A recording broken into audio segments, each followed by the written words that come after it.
All right, everybody. Welcome today, and we are live. Hopefully everything on YouTube is going well and the stream has started. I'm just going to take a moment to refresh the page on YouTube to make sure everything is working properly. So bear with us just a moment, everyone, while we make sure that this is getting started and you can hear us loud and clear. If you want to let us know in the chat if you can hear us and everything is going well, that would be absolutely awesome.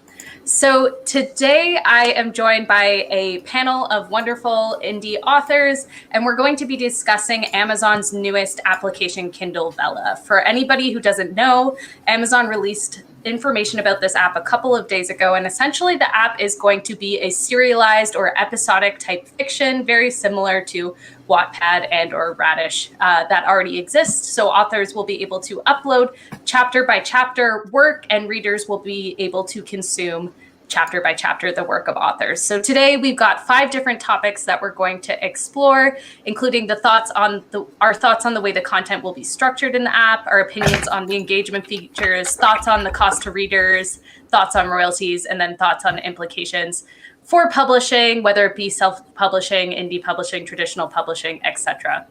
But before we do that, I'm going to turn it over to everybody to introduce themselves really quickly. This is my YouTube channel. I'm Keelan. I've got one book published with several on the way, hopefully, knock on wood.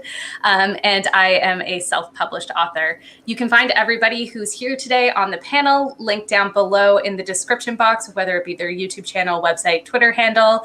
So make sure you go and check that out. And with that, maybe we can just go across. So I'll turn it over to Alexander. So that's fine. My name is Alexander Christian. I write a book series called By the Hand of Dragons. I have 4 books out now. The next book is coming out in June. That's it. My name is Zara Hoffman. I'm the self-published author of a young adult paranormal romance trilogy and a new adult sci-fi romance trilogy. I'm still working on the 3rd book. I have also many more books to come. I make YouTube videos, but I mostly host live streams because I'm also in grad school. So doing sit-down videos all the time isn't always great, but I'm very happy to be here. Hello, I'm Michael. I have yet to publish my own book. However, I work in book marketing. I have participated in campaigns for and management of other people's self-published Amazon books. And my first book is coming sometime soon, I hope. Hi, I'm James. I publish as J&D Read. I have 10 fantasy books out, and my next book comes out on May 12th. It's the start of a companion series to Jewels of Illumination, which was my last series. And so yeah, May 12th. I write dark and epic fantasy, so good stuff. Awesome. Thanks so much, everyone, for the introductions. And again, everybody watching, you can find, whether you're watching live or on the rerun, you can find everybody's information linked down in the description box below. So today we're here to talk about Kindle Vella. And I don't know you know what, before we even get into everything, how are y'all feeling about Kindle Vella? Like right off the bat, initial reaction, I'd love to know from you all what you're thinking. Immediate thoughts. Feeling good, going to try it out, not going to try it out. I don't know. I'll turn it over to anybody who wants to answer that. And if you're watching in the chat, please feel free to go ahead and answer us in the chat how you're feeling about it, either as a reader or as an author. I felt it was Amazon wanting to dominate some other business that's making money and they're not. That was my first inclination. So, which I think is sort of web novel by Tencent and like Wattpad and Radish, which are kind of these sort of the subscription episodic fiction services out there. My initial thought was this is fantastic as far as destroying gatekeepers. This is another way that you can get into the business, you can get into the industry, you can live your dream without having to go the trad route and jump through the proverbial hoops. I don't really write episodic fiction, so I'm probably not going to use it myself, but I am interested to see like my author friends who will use it and then read their stuff there. My first thought was, maybe I can try this. My second thought, after I read some of the manifesto on Amazon, was, I can't do that. I'm not from the US. And number Yeah. three was, after seeing all the numbers, no, the value proposition is bad for everybody. I have mixed feelings on this. So I have seen, like, part of me wants to, I have a particular project I want to try it with. So part of me wants to try it, but at the same time, Amazon has been acting as a loss leader in a lot of ways within the industry, and that kind of bothers me because, as like I have a business that produces books, and my primary sales are not through Amazon for that. However, Amazon, if you set up a book on KDP, right, and you print it and you print author copies and resell them through your website, that is the cheapest small quantity printing you can get within a US printer without going to China. So it's a thing right now where it's like, if I want to switch and print with a different type of printer or something, no printer is going to be able to get me books in quantities under like 10,000 at that cheap of a price. So I feel like Amazon is intentionally taking a loss on this in order to drive out other printers or drive out the dominance of other self-publishing companies who can't do it, who can't afford to take it that low. And then once they dominate the market entirely, they can raise the prices and they can control the authors because they basically have at least somewhat of a monopoly. So whenever Amazon tries to enter a new market in this way, part of me is like, this will be good for the authors. It'll be good to have this ability. It's good to have a low barrier to entry into doing a small business type of thing in the first place. But then I'm also like, how much is this of Amazon making things easily accessible so that they can drive out the competition? And then it will no longer be easily accessible once they're the only ones and can control the market entirely. So I have mixed feelings. I think it could be good or it could potentially be really awful. All of that was your first thought? Yes. Yeah, that's my first thought on anything Amazon does. Whenever Amazon does something new, that's always my first thought. It's kind of like, this is kind of good and this is kind of bad. Well, it's kind of like, because as you guys know, I use YouTube for pretty much everything, and that's my primary social media. But I also get scared with YouTube because we know that Google runs YouTube as a loss leader. And Google loses money on YouTube, so their whole point, though, is to drive out all the other competition, so that like YouTube now can basically control what ad revenue creators get and has a big hold on it. Because if you're like, I want to move away and use a Vimeo or Dailymotion or something instead, there's no audience there because they dominated the market entirely and Google now has control over everything. So it scares me, but also it's like, as an individual small business owner, there's not much I personally can do. So it's kind of hard. That's what I Welcome to the dystopia. Exactly. I'm in a publishing program, and we have talked about Amazon in every single one of my classes. That one of my classmates has dubbed like us all having Amazon fatigue, which one of my teachers thinks is like the best phrase ever. But a former boss of mine, who's actually now my professor, he's a literary agent, and he represented this book called The Warehouse by Rob Hart, and it's basically like if Amazon and 1984 were happening at the same time. And it's like, oh, yeah, because it had come out right when I was working for him, so I didn't get to read it. But then we met the author on Thursday, and I'm like, oh, I should really read it because we're now living it. Absolutely. Awesome. It's Thanks. more like Amazon meets Brave New World right now, but whatever. Awesome. Thanks so much for your thoughts, everyone.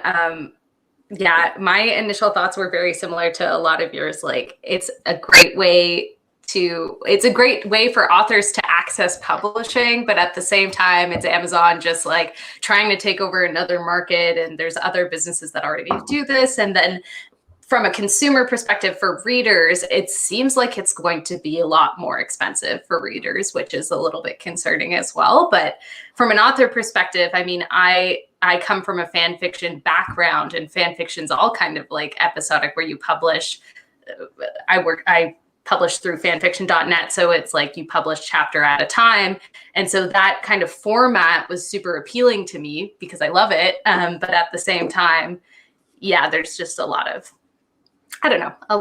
different things that are playing into this. So I love some of the comments coming in the chat. I think there are a lot of other I think a lot of others, and I think this is referring to like companies that do episodic fiction, are not well known and have hobbyist writers on them. With Amazon having a name, more career authors will join and the quality may be higher because people will publish edit work. So that's a really interesting first thought as well.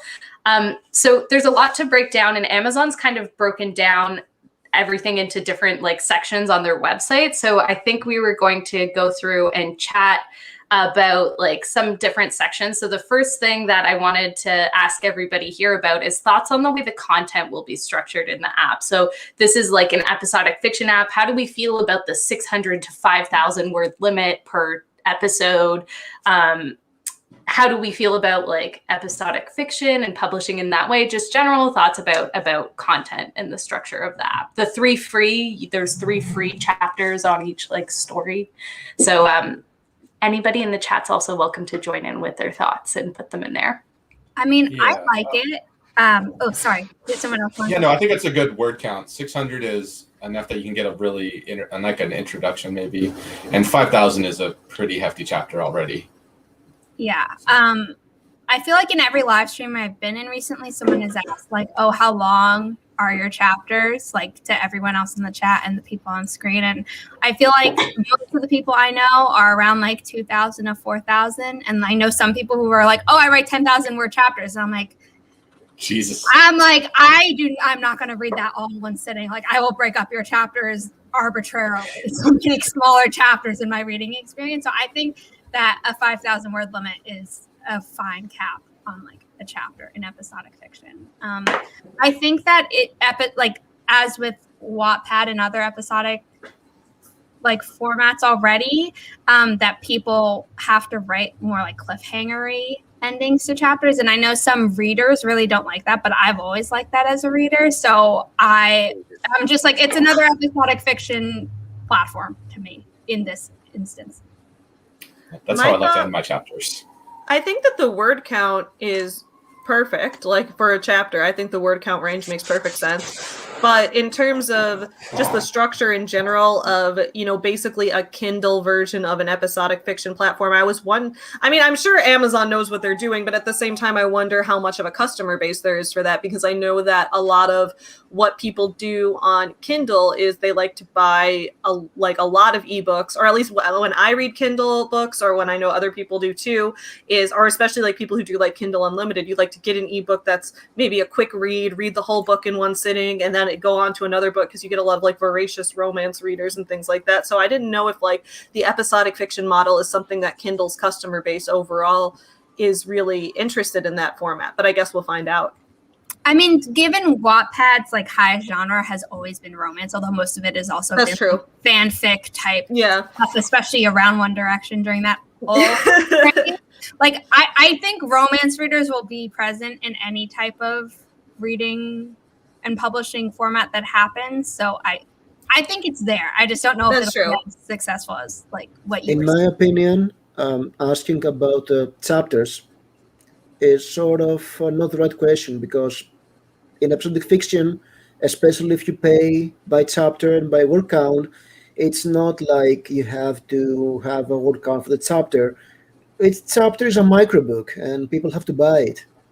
And the longer the chapter is, the more they have to pay, because it's 100 words per token. Yeah.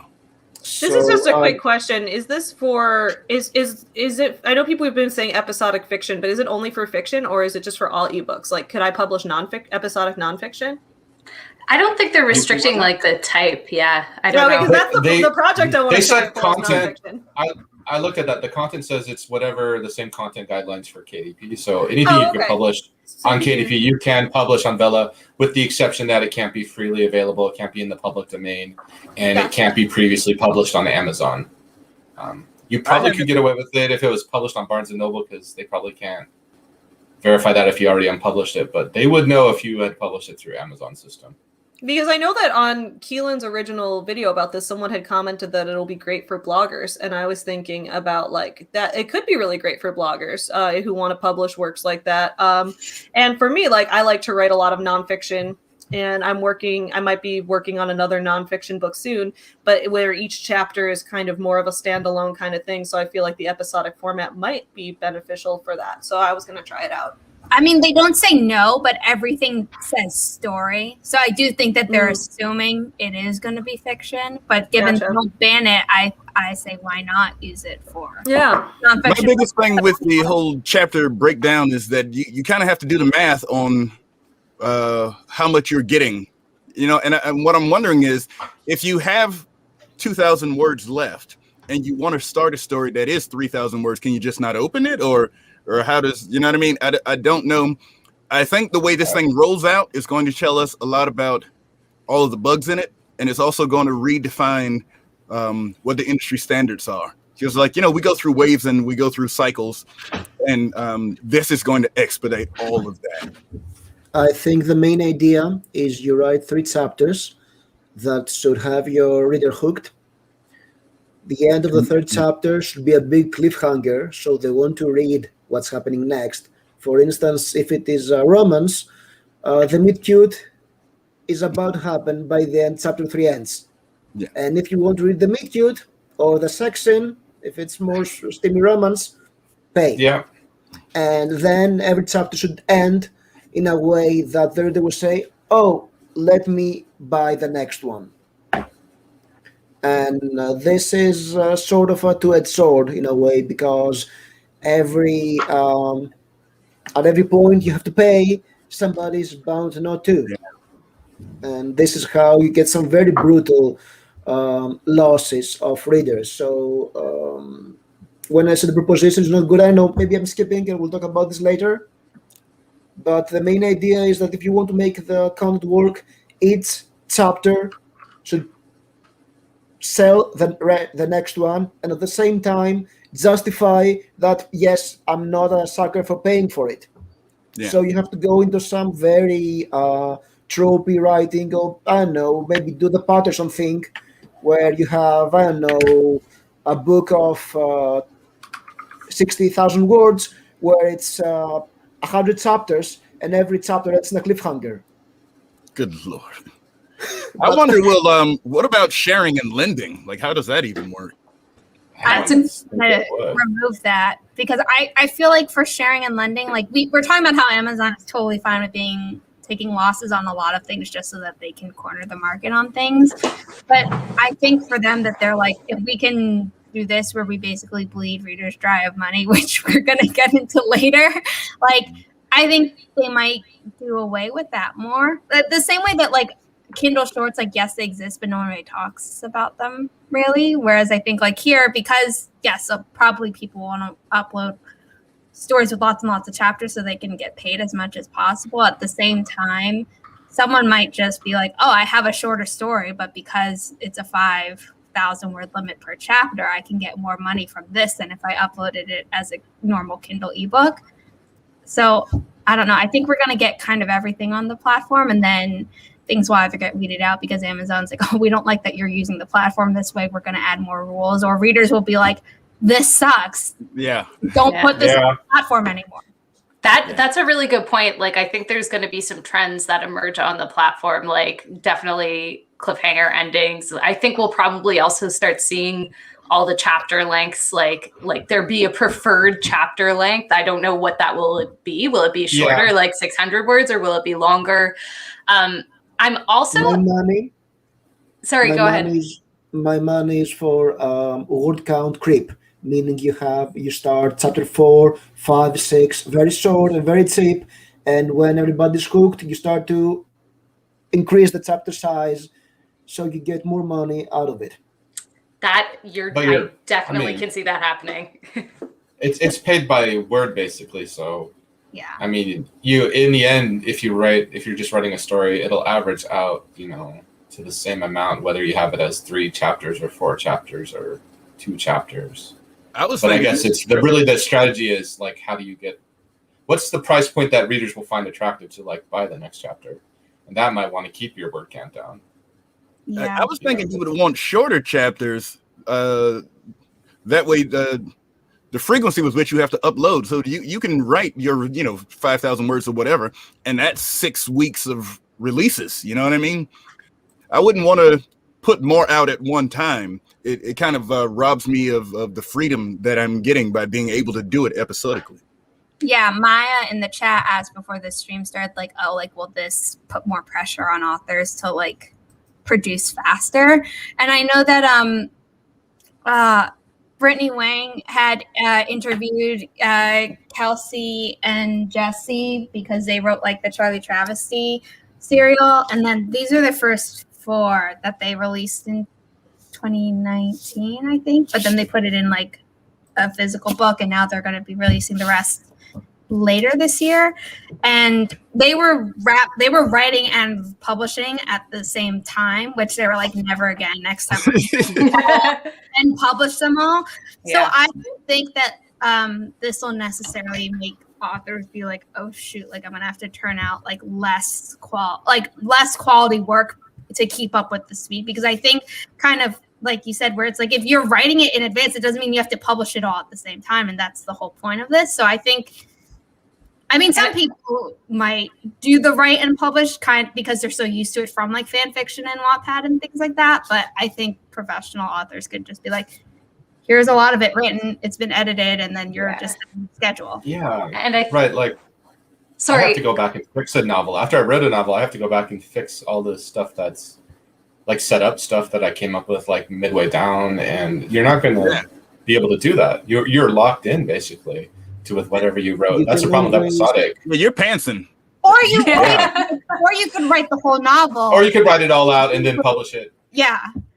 So on their website, like Amazon's recommending that you have, I think on the Kindle Vella website, it says like 5 to 10 chapters already uploaded or already written or something like that before you start uploading.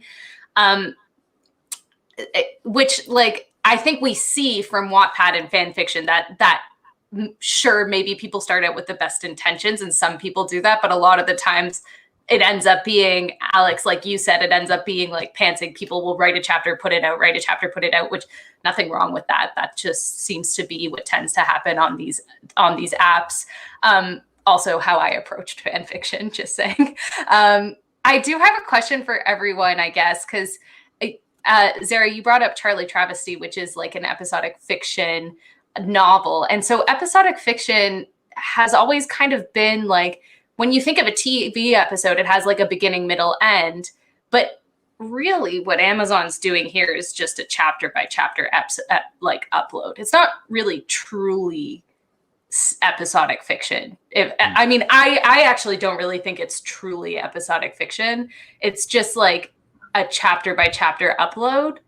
Because but I would argue that every chapter should have a beginning, middle, and end that moves the story forward.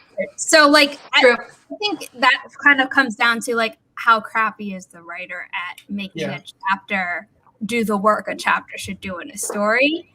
I'll counter in the middle with the sense that the ability to depth and twist and just set it up in chapter 3 and a payoff in chapter 7. All of that's going to get. Bad. I think the closest model to what Amazon is trying to do is comic books, either American superhero books or mangas. Yeah. Because that's it. That's you release parts of the story. And as a reader, I'm not that enthused about it because, I mean, mangas. Everybody has read mangas, right? Yes. Mm-hmm. Yeah. So you discover a new series. You get a volume 1 of... let's say Berserk, because I can see it behind me. It's also behind me. Yes, I read volume 1 of Berserk. And yes, it's off to the side, but yeah. I get volume 2, volume 3. And the moment I get to volume 4, I have to read the next 10 because they're awesome, right? Mm. And then there are also, I don't know, other 15 volumes after that. So I can binge read.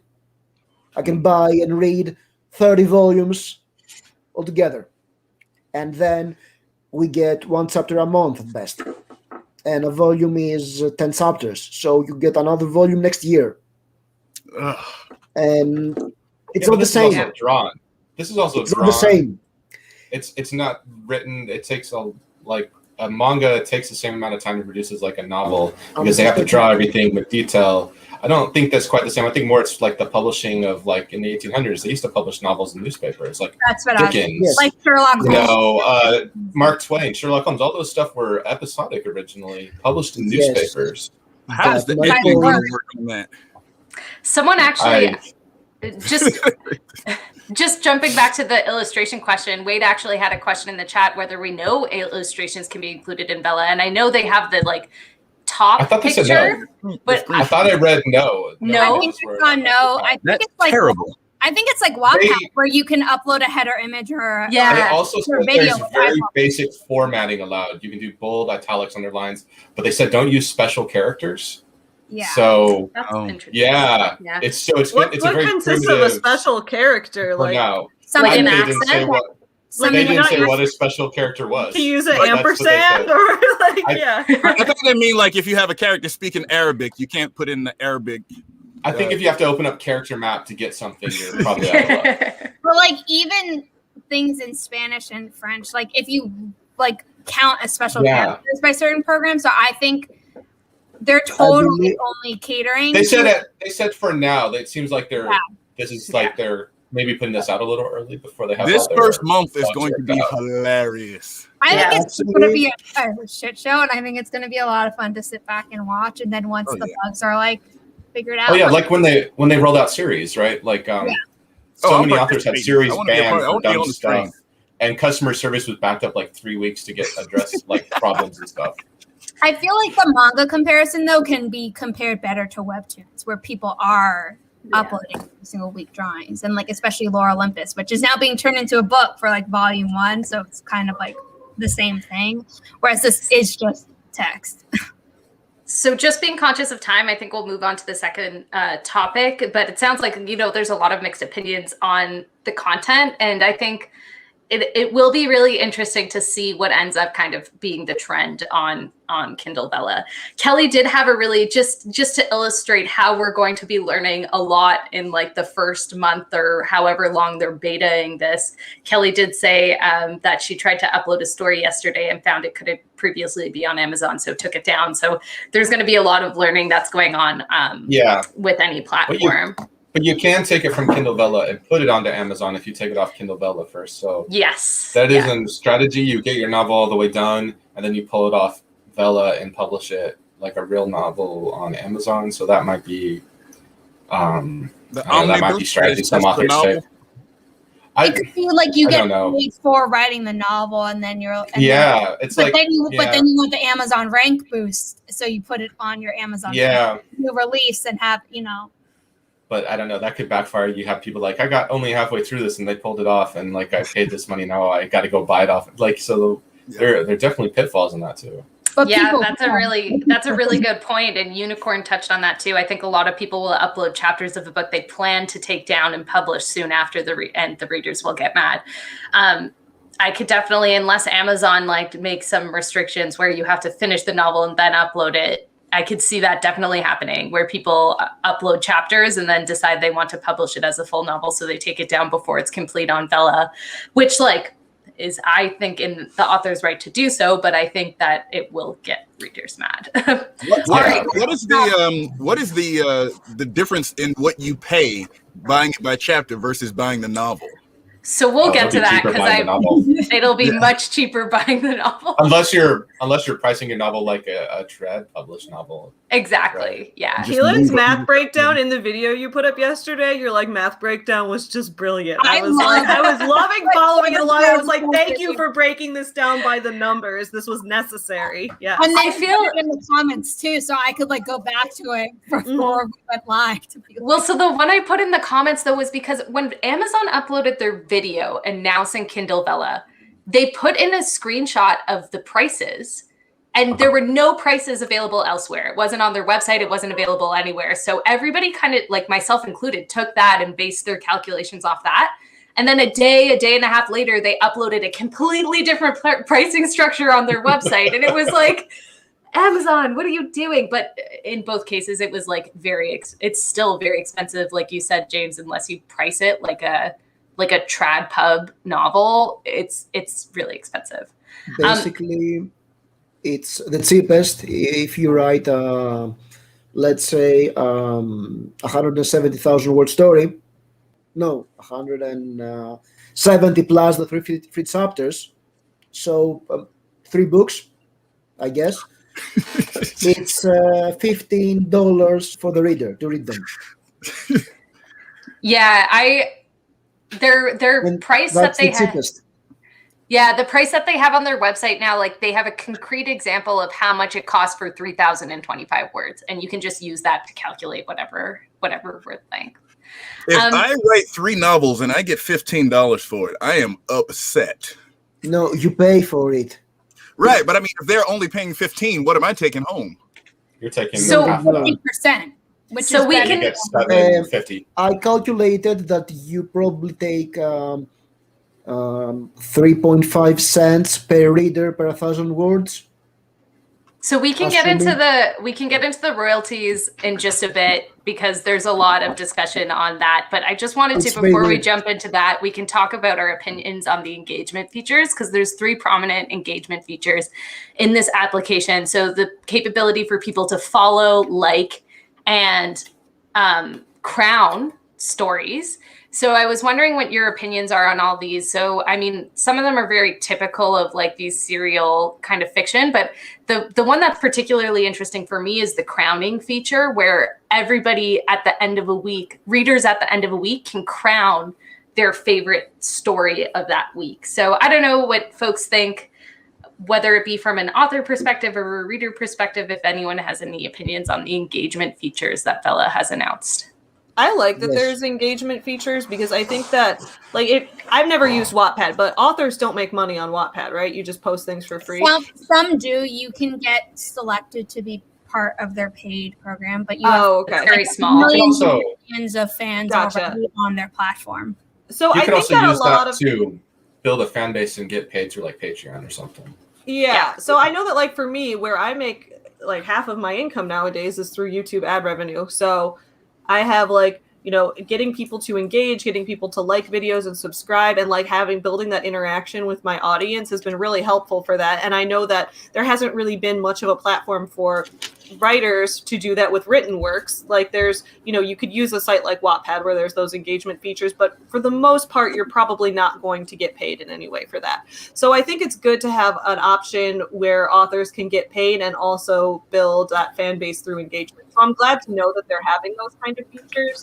Now, it might be more beneficial if it were a site where, you know, like on YouTube or like on other sites where maybe Amazon ran ads in the corner and you made your money off of ad revenue as opposed to having readers pay for it. But that'll get more into the payment models when we talk about that later. That might be, I feel like, maybe something that would drive more engagement. But I do think it's cool that there are ways you can follow and like and do all of those things because I think it helps build that engagement with the audience. I think that the options given are very typical. The like and subscribe, and the crowd is kind of interesting. But I think that this shows that Vella is more profitable for 2 types of authors. Authors that already have an established fan base, and they can send them to read their serial and get crowded and get more readers this way. So if you have, if you're from the US, you have an established fan base, and you can write a serial, you should definitely do it and try to attract more readers like that, especially in a genre which is, I don't know, you can serialize it like a mystery or romance or I don't know what else. I'm not sure erotica will do because of the content warnings of Amazon, which is kind of weird, and the Well- dungeoning of stuff. But at the same time, a second market for Amazon is established authors from other platforms like Wattpad or Royal Road or whatever, and they have great opportunity to come and start a new serial for pay for their fans on Amazon because they can get picked into a paying model for Wattpad. And I think this is what they're planning to do. They're trying to poach audience from Wattpad this way. That's my impression from Vella. That's what makes sense for me, because I don't think there is a market of Amazon readers who thought, oh, I'd like to get a book every 3 days, a chapter of a book every 3 days or every week, and may never end. Yeah, And I'll pay more for it. That's a really good point. Like Amazon readers, at least, and I could be totally wrong on this, but I feel like Amazon readers are either purchasing individual novels or they're going through Kindle Unlimited, which like is a mass amount of novels all at once. So they are kind of trying to, like, it's the Amazon's trying to poach people from the other serial apps, at least I think. And Michael, I think you have a really good point too about people with established fan bases will be able to, like, I think that's really like such a good point, because if you have an established fan base and people really like you, they'll go ahead and crown your book. Yeah, I think that's a really good point. Anyway, sorry to jump in there, everyone. Anybody else have opinions? Sorry, go Alex. Is crowning going to be the new standard? Is that going to become a verb now that we have to learn, like Googling or Skyping? It's like, I hope that they do It's a very old verb. with the crowning. Yeah, it's been a verb for a long time. I feel like they need to do something with the crowning, though. Like, you know, something that gets the most at the end of the week, get something from Amazon itself, because you have the like very passive top rankings for Wattpad every single week and things like that. And all the other sites that came before Wattpad, like Inkit and Figment, and I don't know if Radish does it, but like it's great for the reader where they can be like, oh, I really like this thing. But I think as an author, the crowning doesn't mean much unless it can translate into like extra visibility from Amazon. I guess crowning will do for rankings. Yeah, I mean, this is going to be separate from the Amazon website, right? I mean, but I mean, they'll go through, and that's why you'll search like the most viewed or most popular or whatever. You'll just be searching things by crowns. Yes. I guess if it's Amazon, that's the way they'll get social proof without spending a penny for screening content. Yeah. Genius. Evil. Do you think, this is total speculation here, so like please ignore me if you think I'm totally wrong on this, but do you think Amazon will find a way to work Kindle Vella stories into their bestseller lists on Amazon? Absolutely. I'm kind of surprised by them doing this, because they want to keep people on their website. That's why they like Kindle Unlimited, because it keeps people on their website. You know, that's their loss leader so to buy other stuff. So an app that's completely divorced from the Amazon website does seem like a weird move from them. But I don't know, maybe they're trying to replace Kindle Unlimited with something that makes them money, or I don't know. I think it's a generational thing. You know, yes. Yeah, that should be it too. Yeah. I don't understand what Snapchat does that YouTube and Facebook doesn't do, but there are 35 million people who do. You know what I mean? So I think they're just tapping the rest of the market. For those of us who like an entire book, there'll be this, and for those of us who just want a 15-minute story, a 5-minute pick-me-up, or you know, that little hit of the drug to keep them going, they're just going to attack it from both ends. Yes, I think they're looking for a new market. They believe there's an emerging market for short fiction, kids who have grown up with fan fiction and short stories on the internet, and now some of the kids have money, which we can condensed, savvy, or everybody else, but whatever. They believe that people can afford to pay $2 for cannot remember how many words of chapters. So I think just the talk about the like generations and how different like maybe younger generations are more attracted to this app is a great segue into the next section, which is where we're going to talk about cost. So just to get everybody who is also watching right now onto the same page, I'm going to share Kindle Vella's like cost page, and then I'm going to share my calculations to see what a 100,000 word novel costs. But also, I just want to shout out this comment, Victoria, look at our Vella bestsellers. I love that. If Vella does not make their bestseller list called Vella bestsellers, they have missed a great opportunity there. Absolutely. So good. And this comment just came up, Sylvester, they're looking for TV shows to produce. That's really interesting because we know Wattpad has Wattpad Productions and they basically surf their sites to find stuff that would be like good for TV. So that's a really, really interesting comment there as well. So the next section that we're going to talk about is thoughts on cost to readers. So I'm just going to really quickly share my screen. And I'm sorry, this is just going to take me just a brief moment. There's two things that I want to show everybody. So this is the new, can everybody see that? Yes. Yeah. Yes. Okay. Bigger would be better, but that is visible. Okay, perfect. I don't know if I can zoom. So this is the new, so in the video that I made about Kindle Vella, they had not had this on the website yet. They had a completely different token structure in their video. So for anybody watching, Kindle Vella uses a microtransaction financial model and an in-app currency. So essentially you buy in-app currency and then you spend that app currency in the app, and it's all in very small transactions. The royalties that author can expect are about 14 cents per 3,000 words. If people purchase the smallest token bundle, and then obviously when people purchase larger bundles, the cost to the reader goes down. So the author would make 13 cents per 3,000 words. So the cost to the reader would be 26 cents because we're taking into account the royalty here. So I'm just going to stop sharing also, this. Sorry. Yeah, sorry, go ahead.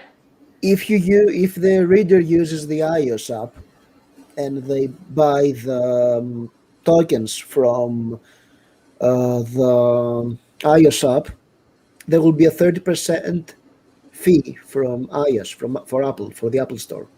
Oh shoot, I didn't know that. I didn't know Apple had a surcharge. And I hate microtransactions. So like, oh my.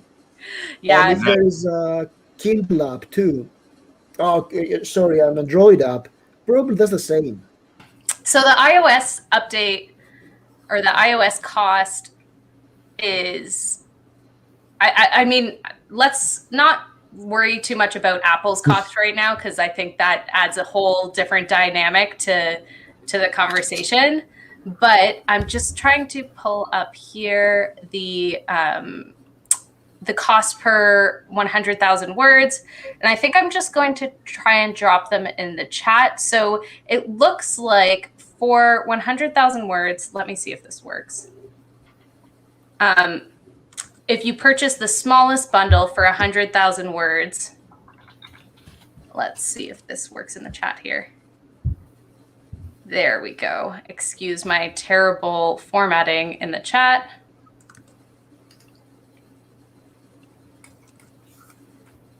Okay, so the episodes, if you purchase the smallest bundle, which is 200 tokens, it's going to be a $9.88 reader cost for 100,000 words. And then if you purchase the cheapest bundle, which is 1,100 tokens, it's going to be a $9 reader cost for 100,000 words. And then the royalty to the author is 50% of that. So why don't we, I was hoping we could take a moment and talk about like focusing on the reader cost and everybody's opinion on that. So we know it's about 28 to 26 cents per 3,000 words for the reader, or for 100,000 words, which I'm assuming is kind of like a full length novel, it's about $9 to $10. Did anybody have any initial kind of reaction to that? It's better than the $16 that it was before.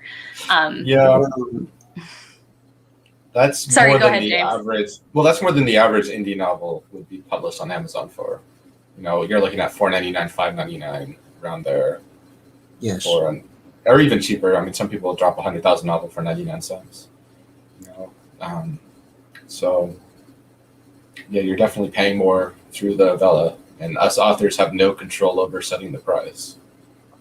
I So, think as a reader, it's worth it if I get a constant dose of it. If I have to wait 52 weeks to get the story, even though I can enjoy the entire story at once, or I'm paying like 4% more, and I get and I get my Friday fix, definitely worth it. Yeah, I think there's definitely something to that.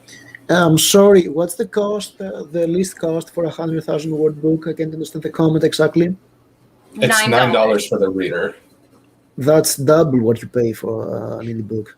Maybe more Yeah. than that. That's Yeah, what I call it's you're up to trad publishing. But what you gain as a reader is at any point you can stop reading the story. So you pay as you go. So if you like it, you might be willing to pay that much because you like the author and you want to support them. There's definitely No, if you don't like it, you don't have to pay the entire book. Yeah, that's a really good point. Yeah, that you can stop. And that's what will really screw some authors. In my opinion. Maybe we've been looking at this wrong. Maybe we've been thinking about, because fantasy is epic and you get 100,000 words. Maybe your book is 20,000 words. Maybe your book is 50,000 words. You know what I'm saying? And then you move on to the next one. And in that sense, it's constantly evolving. It's constantly new. It's constantly fresh. And it's not the worry that, I'm 75% of the way through this book, and if he drops dead tomorrow, I never know how it ends. It's just... Yes, but it's maybe not worth to do a 20,000 word book as a serial, because your main if you want to advertise your story, it's expensive, and if you can get one reader, no matter the length of your novel, it's the same cost. It's like, I don't know. Right. It might not make sense for a it may cost professional you $5 author, to land one paying reader. And if you can land one paying reader for $5, you want your $5 back. And more than that, to make a profit. Right, unless you are So a hobby. you need at least 100,000 words in your story. Maybe 200,000 words. I think it depends on what your financial goals are. Yeah, and I would also agree that like story length definitely varies depending on the genre. Epic fantasy versus like romance versus whether you're publishing something that's long or short. I like the concept that I forget who brought it up, but like if you don't like it, you don't have to pay for the full novel because you're not going to finish it. Like I think that's really interesting. My biggest qualm, I suppose, with this financial model is that they're hiding the cost behind tokens. And I hate in-app currencies. Like, I know this is like a personal bias that I have, but I loathe them so much because it really does obscure the cost. And especially considering the market for the microtransactions like this is people who are younger, is people who are like kids, essentially. It just, to me, seems like Amazon's really trying to exploit, not like obscuring the actual cost of the novel. I think an example of where this is like, not that Apple's like that much better than Amazon, but I think an example like that Amazon could have done if they wanted to use this microtransaction model is like if you're trying to purchase TV shows through like Apple TV, you can or even Amazon, you can see how much the actual episode costs versus some in-app microtransaction like this in some countries has even been banned. So like, well, it's shady. The SEC is trying to get their hands on these currencies. They're going after. Yeah, well, this is not gambling because there's no like gambling mechanics with this. Yeah, they banned like the loot boxes has been banned in like Belgium and But here in the US, the SEC is trying to treat like in-app currencies. Mm-hmm. Let's not let's not say the word loot box again, because the next thing Amazon will do is have a loot box of stories and you'll like random chapters. Oh man, I already got this chapter. Terrible. No. Hello. I think my I internet wanted to say died. something, Yeah, but I you're kind of back. lost it for a minute. Am I back? You're back. You're back, yeah. Okay. I believe that at some point there will be alternative ways to get coins, and the way Wattpad works, which is where Amazon took the concept from, you can watch ad and get coins to unlock premium stories. So the main idea is that since we sell advertisements and we get monetized by advertisements, we can have people watch them. And sorry, but it's paid. And I think that's why Wattpad did that. Because before Wattpad coins, they allowed certain authors to go in and add some advertisements to their stories. And this was not working that well. So they said, okay, you want to read a premium story? Watch the ad and you're good to go. So it's a different model for Wattpad, and Amazon is trying to do that in the Amazon way. You think they're going to start putting commercials at the beginning of our No. books? No, that was what Wattpad was doing. I think they might. I hated that. That's why I stopped going on Wattpad even just to read. Yes. And they had a premium program to have an ad-free site on Wattpad. And also they had the stars, the coin system. And that's what Amazon is taking. But no, instead of watching ads, you pay because it's Amazon. Hopefully, And I'm pretty sure that after that, they might add ads for authors to buy on the Vella app. Like they did for Kindle. I think because of the education of the market, that's not going to happen. I mean, it'll stop sooner than it did. 15 years ago, there's a lot of stuff that we accepted as okay, from our entertainment that we don't now. Like, if a video starts and that ad doesn't have a skip button, I don't watch the video. It's simple. I'll give you the first 5 seconds, but so the education of the populace is definitely going to dictate how far they can go with this madness, because there's some stuff we're just not going to do. Yes, however, the cost to readers is high. And we can all agree with that, I believe. So we have a question here from Sylvester saying, how many tokens will it take to finish a book? So it really depends on, I suppose, the length of the book. I think Amazon has come out and said it's about 1 token per 100 words. And I don't have off the top of my head the cost for 1 token, but I think that is, for me, where the problem lies, that it's so, unless people are doing the math to figure out how much they're spending on a book, they don't actually know. If your story is 170,000 words plus the first chapter, so let's say 180,000 words, it's $15. Which is interesting because it's comparable to the cost of these the cost of a longer novel on Kindle Vella, which serialized fiction like fanfiction.net novels end up being really long. The cost is kind of similar to a physical book. It's kind of similar to a physical book, like a physical paperback. 180,000 words, about 2 books, I believe. Yeah, but I guess I'm considering the fact that if it's all in one storyline on Kindle Vella, it's 1 book. I would think that if people separated it into 2, then it's considered 2 books. I'm not sure. That's just how I was thinking of it. Here's something that just hit my mind. When you buy a physical book, you own it. So once you purchase this, do you just have lifetime access to it? Do you have a shelf life on this? It's not yours. That's a really great question, because the author, the author can take it down and then publish it on Amazon. So does that mean if you purchase it, like you said, Alex, I think and they take it down, do you lose access? I think you would still have access because that's how it works with Kindle. Like you buy an ebook from Amazon and the author unpublishes it, you can still have access to it and still download it and stuff like that.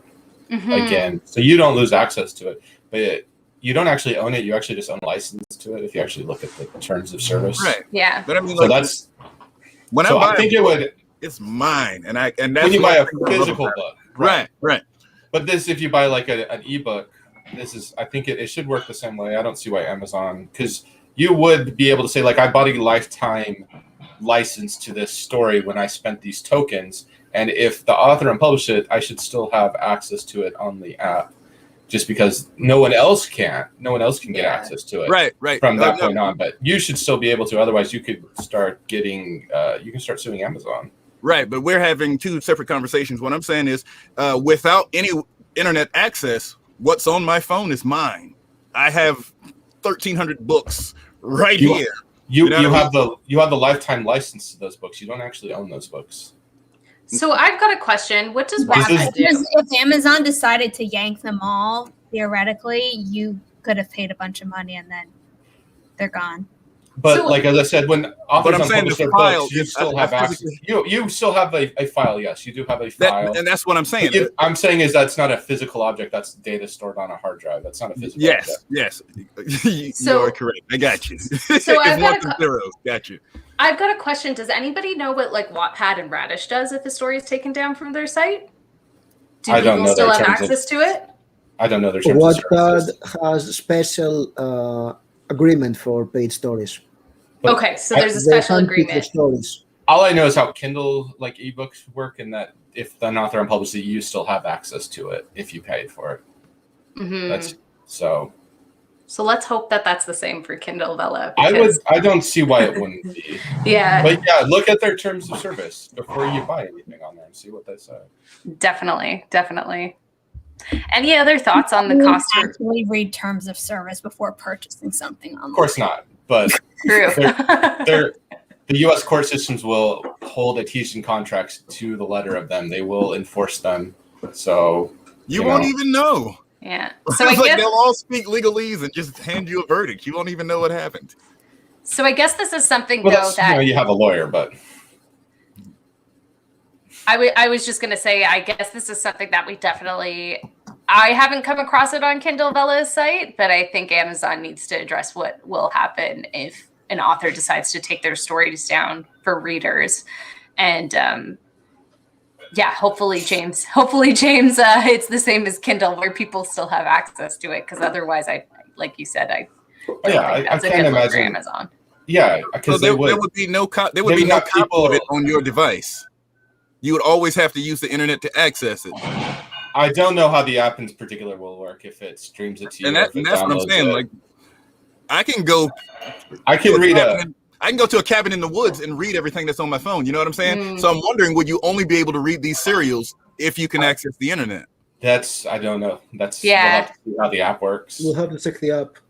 I have imagined that most people don't care because they buy movies off Amazon and you don't download those, you just stream them. And you just assume that Amazon's always going to be there. So I imagine that the average person doesn't even think about it that way. And, I got a TBR pile, and if suddenly I couldn't get to those because yeah, no, I understand. Like if Amazon just shut down, like there'd be a lot of you didn't have everything downloaded, you would lose that is the risk. The down row is safe in the TBR. We have plenty of books behind us. This is you three in the bottom row there have so many books in the background. I think this is a really interesting comment from Hannah saying, interesting that it's a token system makes me wonder if this is a bit of a test for them trialing cryptocurrencies. They've been openly interested in that before. I mean, the tokens themselves aren't cryptocurrencies, but perhaps they are actually cryptocurrencies. And the United States SEC is currently trying to regulate cryptocurrencies, including in-app token stuff. Okay, so I didn't know that our There is- in-app tokens are considered cryptocurrencies. I also didn't know that. I They thought can that be, only cryptocurrencies were things that and you they're had to mine. taxed. Like they can be taxed. Like if you're selling, like if you're doing like the PlayStation Store and you're selling like skins from GSO, like whatever those Call of Duty games or whatever, you like technically have to pay taxes on that as a U.S. citizen now because the laws have been passed. I That's think that really interesting. So this On stuff, like the Steam. governments are like, this is money, and we want a piece of. We this want money. some of it. Yeah. So it might. I mean, so I don't know. Like a lot of these things were kind of ways to get around some of this stuff, but it's starting to be regulated now. So actually selling stuff on Steam, on the Steam market, like cards and emoticons and skins, it's taxed. Yep, it's taxed now. It wasn't. I think It it was only happened a always couple taxed. years ago. No, I think they. Well, I don't know. was. Maybe in the U.S. they only In started Europe they taxing were. it recently. But Yeah, that's- I'm not Europe. I'm in the U.S. and I only know they started taxing it recently. That's super interesting because I also, like Savvy, would have considered cryptocurrency just kind of those tradable, like Bitcoin, Ethereum, Litecoin, all of those. But that's super interesting, and interesting that they're like taxed as well. Yeah. So Hannah's saying, yeah, all games and in-app things are crypto. We're having a similar situation with the FCC in the UK. Yeah. I think Library is being sued by the SEC right now for their in-app stuff. Mm-hmm. So We have another question here from Eva. Are they paying authors in tokens? So they're Not yet. I mean, they're paying authors in the price of the tokens. But I wonder if like authors will have like a purse of tokens and then have to like cash out. Anyway, there's still a lot that we're gonna have to see. Like it's Vegas, we have to go to the counter. Yeah. I may want to buy some Amazon Vella tokens just in case they rise in value. But yeah, Eva, that's a little bit we're discussing here. So like in the app, you will have to purchase tokens, which then you can then use to purchase chapters and word chapters, but it's based on word count, which kind of obscures the price of the actual chapter a little bit. But yes, real cash authors will make money. Yes, it's not just tokens that they can use. They will make money. I think the reason they want to have tokens is not because of obscuring the cost.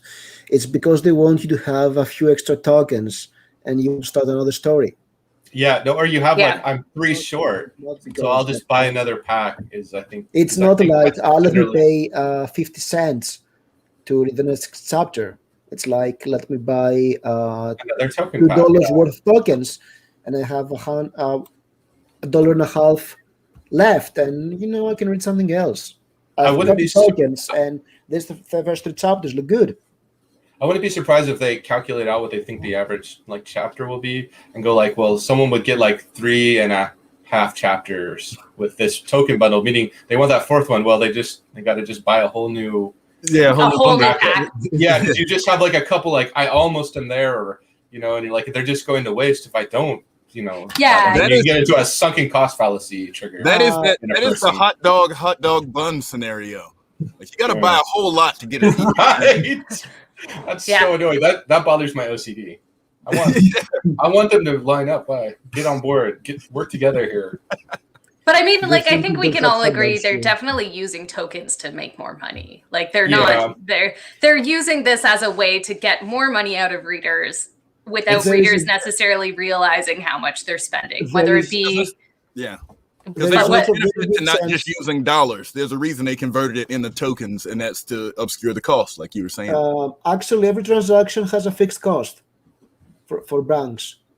So having very low transactions is not worth for them. That's why they've set up a minimum cost of $2. Yeah, that's a great point too. So they're not paying all the like fees. Yeah. Yeah. Although they're not their own bake shed. I'm surprised Amazon hasn't gone there. Because there's a good sense. It's coming. Yeah.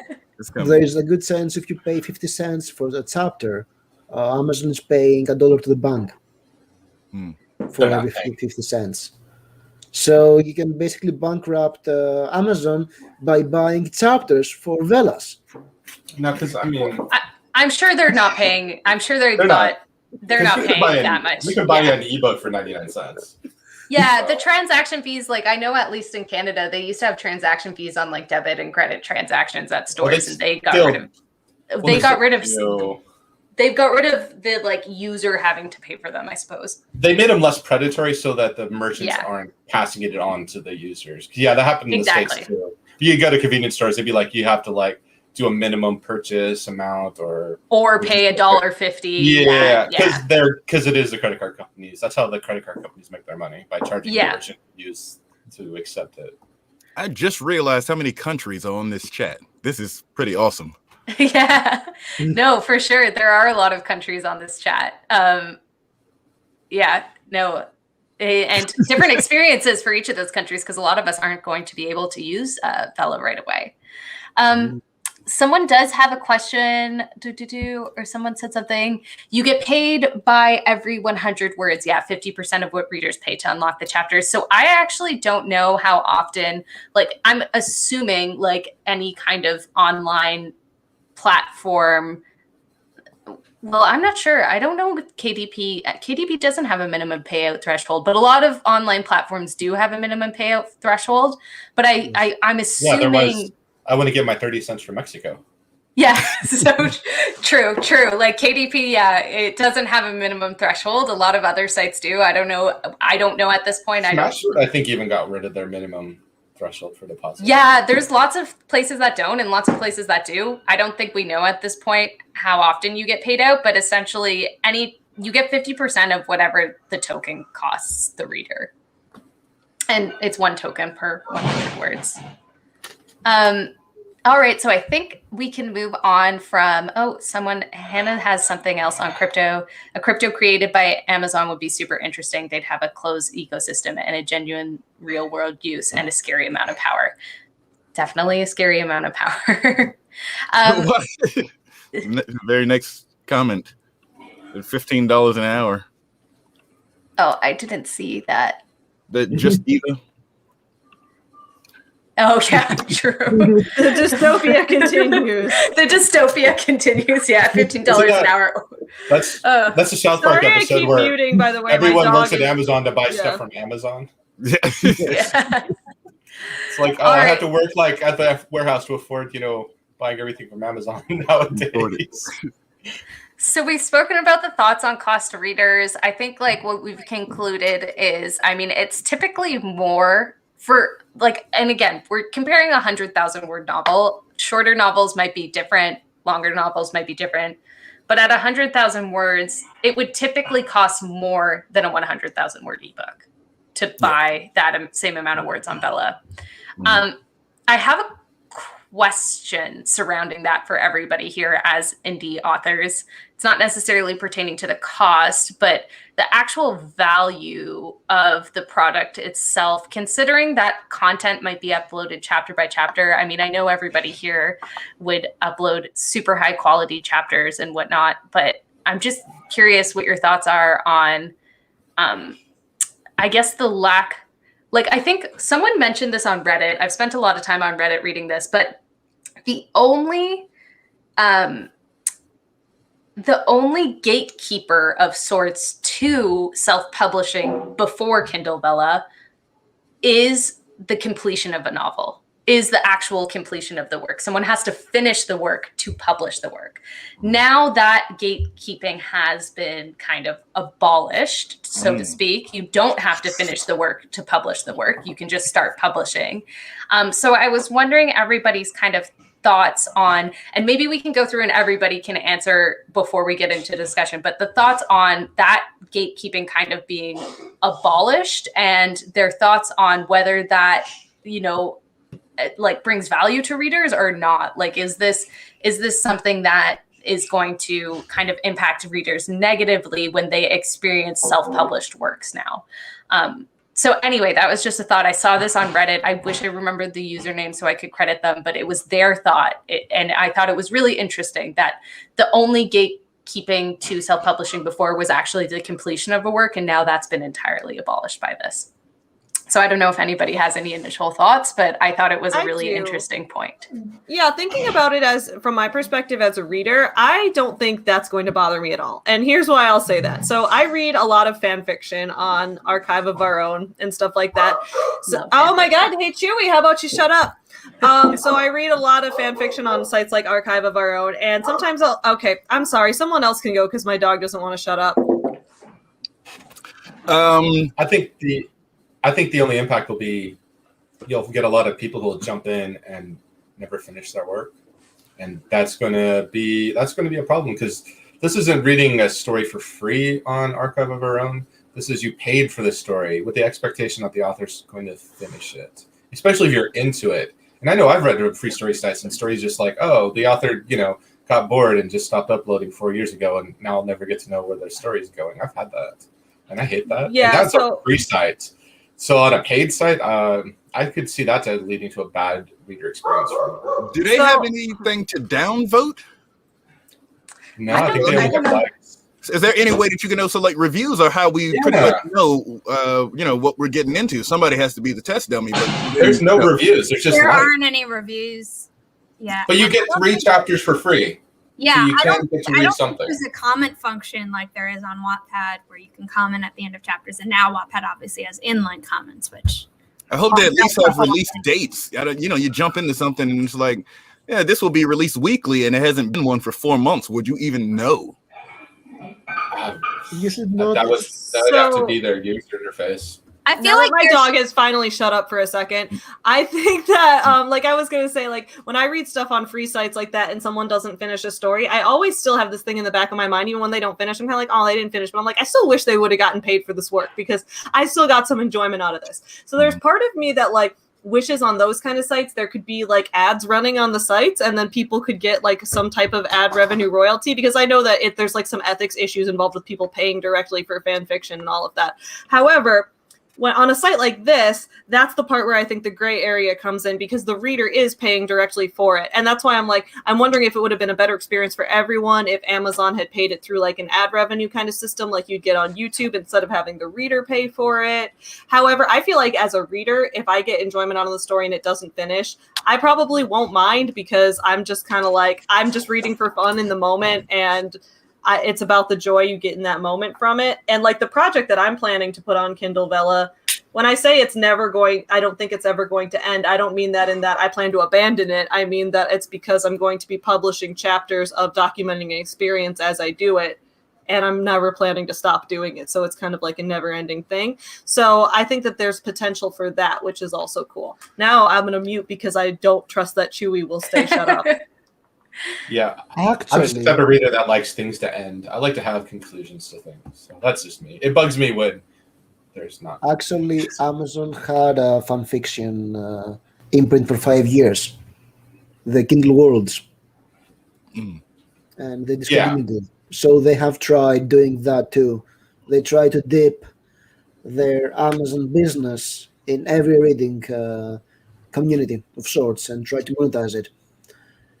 And actually, there was a funny story about the author of Vampire Diaries who managed to get paid for her unofficial fanfiction sequels of the books because she was fired and she didn't have the copyright. Through Unicorn is on top of it. Yeah, I see a comment here from Unicorn. There's a section under the story that says upload frequency plus a completion status.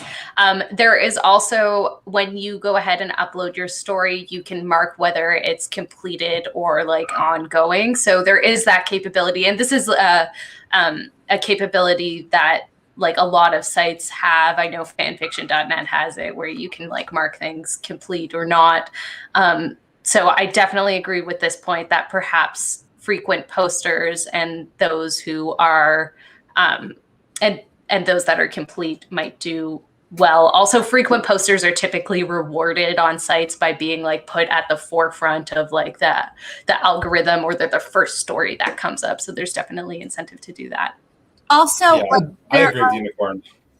Sorry, I was going to say that, like, you know, with Wattpad, you can see the number of chapters there are, but with Webtoon, you can see the last upload date of the chapter in addition to like the chapter number, or if there's a title or whatever. So you could see that like oh, this like person is really far in, but they've been uploading consistently. So you could like, as a reader, be like, oh, like assuming nothing has gone horribly wrong in the author's life, like they should be continuing. Eva agrees with Unicorn, saying those who put out good work may even have a better chance of being seen versus KDP, which is really interesting as well. I think it's another way for authors to get discovered for sure.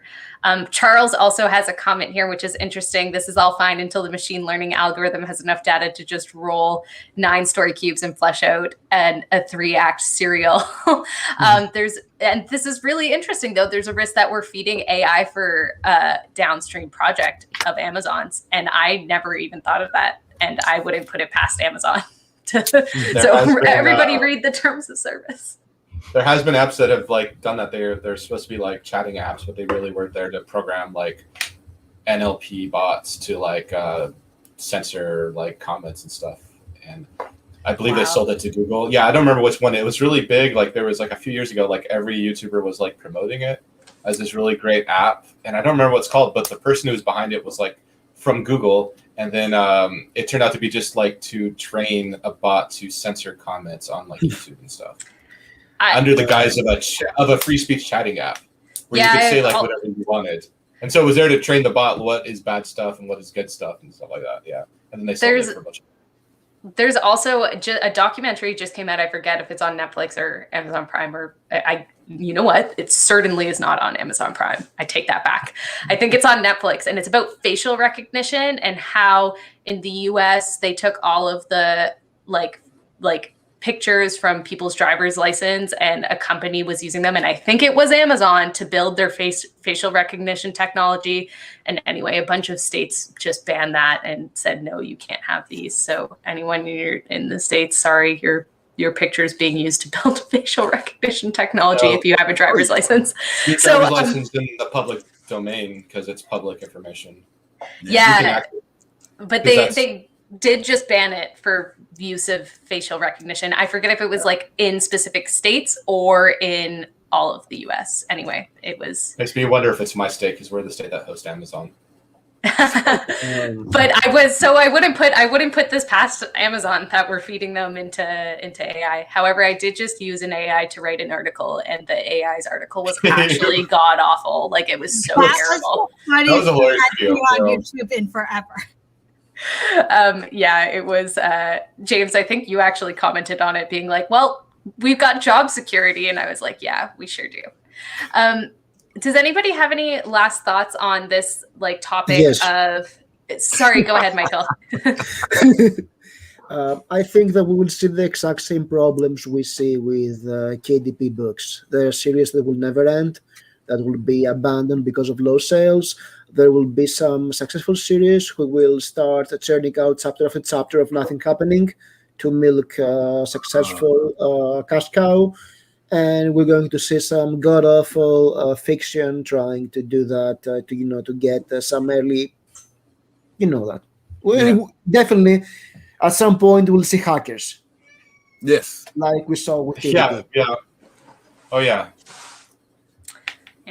So really quickly, just moving on to the next topic, we did thoughts on cost of readers. I don't think we've done royalties yet, but like really quickly, because I don't think there's much to add on to this from the cost of readers, because we've talked about and put in the chat, like 100,000 word novel is $9 to $10. So you'll be making as an author about $5, like $4.50 to $5. What do we think about the royalties? It's 50%, not 70%, which is KDP. If everyone, we can go around really quickly in whatever order, and if everyone wants to give their thoughts on the royalties, whether they think it's fair, not fair, etc. And James, I think you were starting to say something, so we can. I think it's comparable to Kindle Unlimited. The Kindle Unlimited's, payout right now. So if you're comfortable with the half a penny you get per page, then this seems about the same price. You'll get about the same amount of money. So, and you might be a little bit more if someone buys it, but like I write long books and like I'll get more money if someone reads it through Kindle Unlimited than I will if someone actually buys the ebook. But they're not, paying for it. They're just paying for their subscription. So I think that's fair. As the prices stay where they are, if they get lower, if they get cheaper for the consumer and we still get the 50% split, it could at that point be not so lucrative for authors.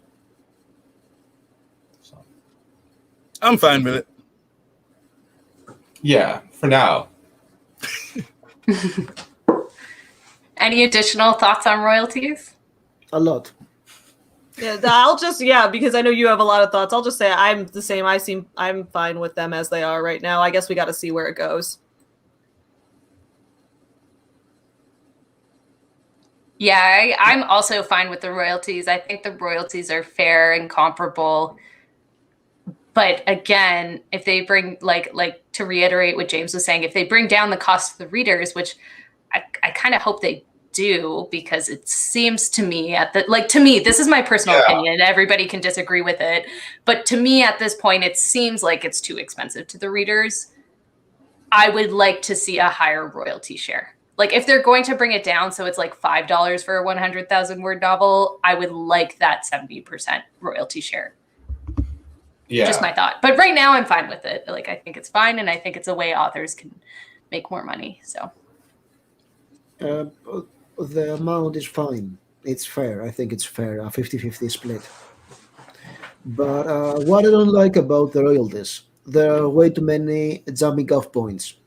Because if you're writing a series on Amazon of books, like 6 or 7 or 8 books, you already know that from book 1 to book 2, you're losing a lot of sales. And after that, you're losing a bit of less sales, but you keep losing sales. So you'll have an attrition. If you have, I don't know, 50 chapters in your story, only a fraction of the people who start your story will finish it. And you have to get to an average. And because of that, and getting a reader and the value of a reader is very low, or can be very low, or very unreliable. So you cannot advertise. You cannot pay to advertise your story. So in my opinion, there are 3 kinds of people who will maybe make profit out of this. Authors on Amazon with established fan base, authors on episodic platforms with a huge fan base who want to monetize. And for instance, I know that many people are on Royal Road and they then self-publish their book on Amazon. So there's that. They already do that, but they're able to start a new story paid on Vellas. And I think the third category is people who are currently writing their book, or they have written their book, and they can't afford to publish it as books. For instance, you have a 5-book series that I can't afford to edit or get 5 covers, so I can self-publish it. I can pay for edits chapter by chapter and get only 1 cover and publish it as a Vella, if it is a series of books that have one beginning and one end. I think, So yeah, sorry, go ahead. I think that's the 3 categories which you consider this.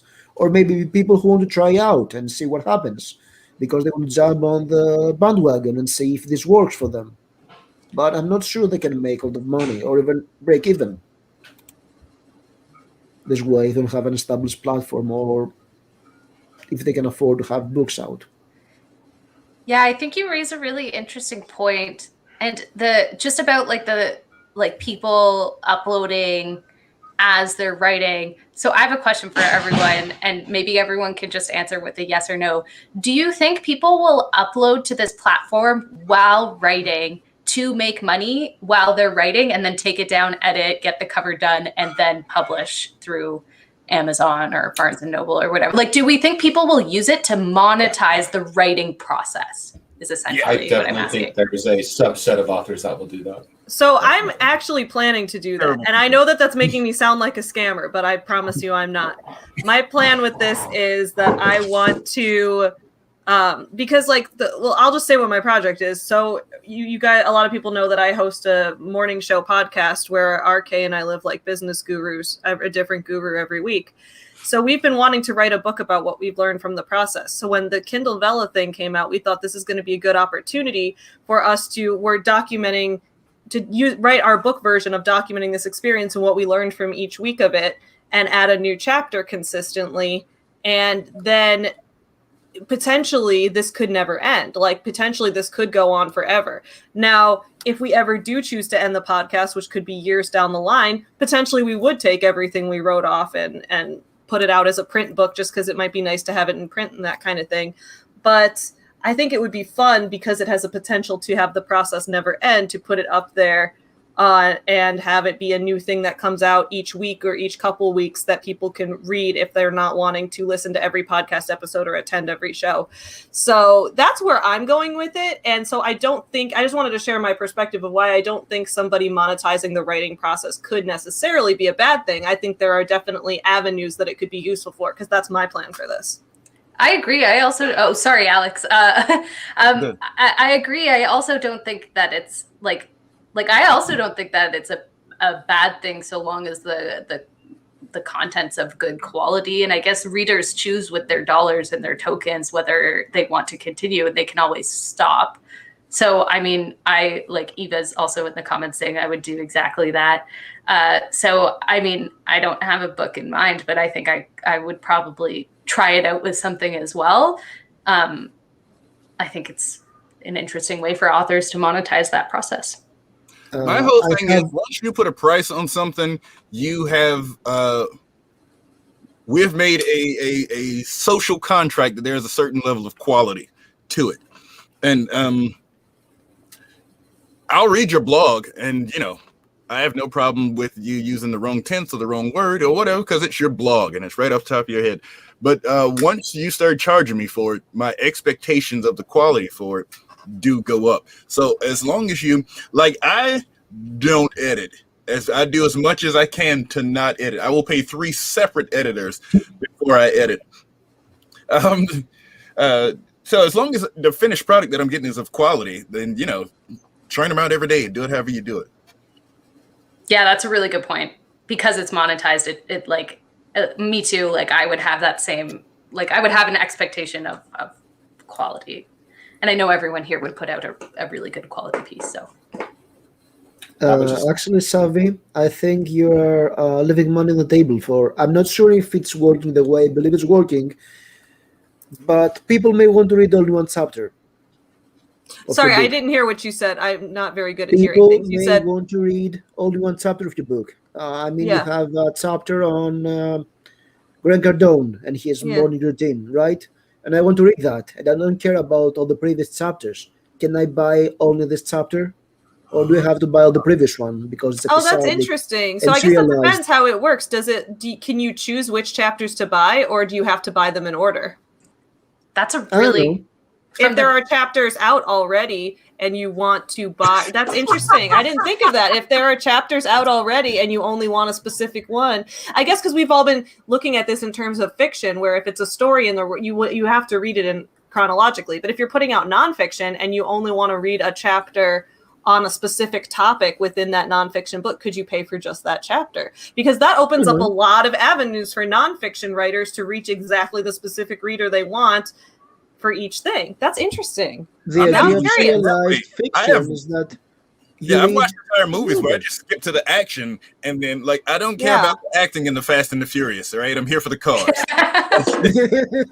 So that makes perfect sense too. There are some things that you only want that one part of it, and I don't know. Has that been answered? Does anyone know? Can you purchase only one chapter, or is Amazon not ready? I don't know. Maybe no one's asked them that yet.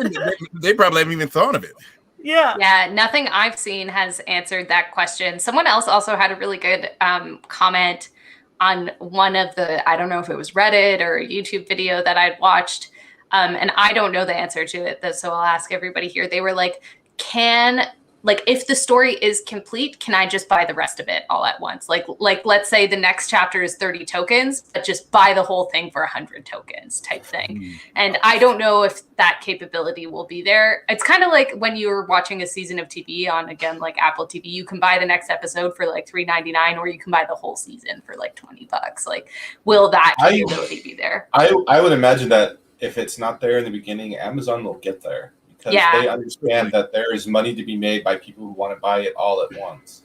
you can do that like now with our sort of series system where you can just like, I want to buy the entire series with one button click, you know? And what pressure is that going to put on authors? To get it out. Just like, Same well, I mean, it's one of the things, like you can produce a serial, right? Or you can write the whole thing and release it as a serial, and then certain people can just go get the whole thing. So now some people have the first 3 chapters of the book, and some people have the whole book. Wattpad allows to buy the entire book, the entire story, at a discount. So if Amazon does the same, it's less royalties. Maybe. Yep. I do know Amazon doesn't let you buy a series at a discount. Like they just you just can click it to pay for it at full price, but just to get it all at once. And I don't know. We'll have to. They haven't mentioned anything about discounts in bulk, so I think that they would have announced that if they were planning on doing something like that. I'm certain down the line. Well, who knows what down the road? Yeah, we don't know what down the road will. I'm pretty sure Amazon will give Vella tokens to Kindle Unlimited users to hook them. Or in the past 2 years, at some point, Webtoon introduced Fast Pass, which is like obviously the artist for those, because it's not just the written word, like they upload however in advance they want to, and then the Fast Pass lets readers get a little bit ahead of what's available to free readers, but it's still not like the whole thing. So I feel like maybe Kindle Vella will start with something like that, where it is still 100% like the serialized thing, so it doesn't cut into their KDP business or anything else where it's like selling a whole book, but they still get money, even more money for early access, in addition to just, you can read the thing. And I've just looked the Vella description. It seems like you can buy later chapters. So it may be possible to unlock only one chapter later on if you're interested in it. So it may work for Savvy.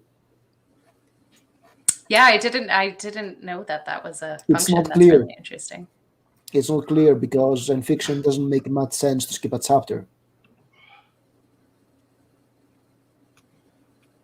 Eva's asking, do they have renowned authors to hook on the hook to release things to pull in readers? Yeah, I wonder if this is going to be like just a new thing where it's like, because I remember, like, this is the fear I have, right? Like, I remember when Star Trek Discovery came out, and I'm a big Star Trek fan, but I'm like, I'm not paying for CBS All Access, so I just didn't watch it. So I don't know if this is going to be a thing where it's like, I'm going to tell all my readers, like, guys, I'm going to do a book on Kindle Vella, and people are like, I don't want to have to join another thing, and then they just don't read it. I don't know. I would say Trad Publish is definitely not on board with this. They didn't get on board with Kindle Unlimited, really. So, and you know what? This is a great segue to the kind of like last and final section that I wanted to ask everybody about today is thoughts on implications for the publishing industry as a whole. I guess it depends on whether Vella is like actually widely adopted or not, but we've seen serialized fiction we've already seen it. It's already out there. But the fact that Amazon's doing it, which is, a beast in the publishing industry, is that making a difference? And we can go around and everybody can answer again, and then we can dive into discussion. Yes. It's once there's an elephant in the room, you can't ignore the elephant, and they're going to change the rules. They're going to change the meta. They're going to change the perspective, the amount of money that can be thrown at it. Everything's about to change. But what concerns me is, so we'll go through cycles where like vampires will be hot and then they won't be hot, right? And we'll go into cowboys or this or whatever. But there are cycles to this. And I'm concerned that this is going to change it from seasonal to weekly. Like, everything's going to be hot for 5 minutes, and then there'll be the next thing.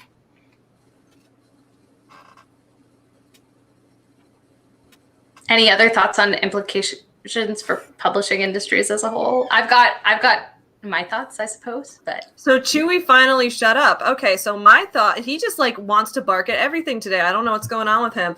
My thoughts on this are, I think the publishing industry is in a place right now where things are getting very segmented. I've done a few videos that I might do more on the topic of narrowcasting and how the publishing industry used to be like a broadcast kind of thing where it was like everybody reads these books, but now it's very narrow and there are niche communities. Like Kindle Unlimited romance readers is kind of a niche community that is not necessarily the same people that are going to pick up, you know, a big bestseller from Target, or maybe some of them have crossover. But the point is, I think it's just further into segmenting, readers being able to have control over getting exactly what they want. And if they don't like this system, they'll read something else. But I think it's just contributing into the culture of further diversifying the ways that what counts as publishing, further diversifying how books reach an audience or what constitutes a book. Because, you know, just a couple years ago, we were having this whole debate, are ebooks real books? Are audiobooks real books? And now we're pretty much in this place where we're like, yes, they're all books. Because the concept of what a book is will expand over time and will also segment and diversify to find target audiences. So I think it's just a part of that, and it's just going to contribute to that continuing to go on. And I think, you know, is it Big Four or Big Five now? I know that the two companies merged recently, but I think that part of the publishing industry that's desperately trying to hang on to, this is what a book has been traditionally, and this is what we'll try to force upon people. That's going to continue to just be one element of what books are. This is just going to be another element of what can constitute a book. I don't think that on a larger scale, Vellas will change the publishing industry. However, I think that many indie authors who used to publish a book a month and try to have a book every month can now switch to having their one big story told as weekly Vellas or something, and just is the format. I don't think that there will be a huge change on the Vella project. And to be honest, I don't think this will be a successful, super successful movement from Amazon, like Amazon Worlds was not, for instance, the Kindle Worlds. So yeah, I think that will be a good opportunity for some authors to try a new format that is closer to their writing style. But I don't see this bringing change. I think that Kindle has changed the publishing industry in a lot of ways, the KDP publishing, but not Vellas. I think they'll have minimum impact. James or Zara? I think it's just too early to tell. We're just going to have to ride this out and see what happens and be ready to adapt. That's how I feel. Yeah, personally, I don't think it's gonna. I agree very much with Savvy in the fact that there's like different. I'm live. There's different corners in the publishing industry and all of that, and I definitely agree with that. And I think if we see disruption, it'll be more so in self-publishing than trad publishing. Trad publishing, like physical book sales have been steady since like 2013 or something like that. So I don't know if trad will be disrupted by this, or at least my thoughts is that it's not going to be traditional publishing that feels any kind of disruption, but it might be self-publishing, but too early to tell, I suppose. Too early to tell. All right, so that is the last topic that I had. So I guess I was just thinking that maybe we could all, like, if anybody has any final thoughts on Vella, any final last words that they want to say. My only kind of last words on this new platform is I'm sad that it's not available outside of the United States because I would love to try it. And then my second last thought is I hope Amazon moves away from the token structure, although I know they're not going to, but that's pretty much it. How long will it take? I mean, they take forever sometimes to roll out features to other markets from the US. I have no idea how long it's going to take. No idea. My only thought is, how do you find anything? I mean, if there is no... So you would have to do all your advertising elsewhere outside of Vella for people to find you on Vella? I don't even know. You know what I mean? Like you just get on and start looking. What do you just type in dragon and see what you get? Probably. I feel like at least to start, it's kind of the same way with most, like, you know, a YouTube channel. Like before anything happens, you have to promote it other places. I think there is the Vella store that has some SEO opportunities like tags and metadata, like in KDP. And then, of course, you have to self-promote. Yeah, I think I'm really excited to give it a try because I think it's cool to try something at the beginning of where it is. And if we think of like when anything first starts out, when YouTube first started out, Wattpad, whatever, there wasn't a built-in audience yet, but the first people who were on it got the initial viewers and readers and those kind of things, and then were able to grow faster before there were too many people. Competition, exactly, before there was too much competition. So I think to start off, yeah, you're probably going to have to advertise it to readers outside of it, or like let people know about it with your own following and that kind of thing. But as the platform itself starts to gain a community of readers or gain members who are already reading things, then I think at that point it might be a little bit easier. I don't know. I guess we're gonna have to wait and see. I'd like to try Vella, but again, I'm not from the US, so I cannot. And also, I'm buying some Amazon tokens and keeping them because they're going to blow sometime soon, and I'll be rich. Nice. Your retirement plan.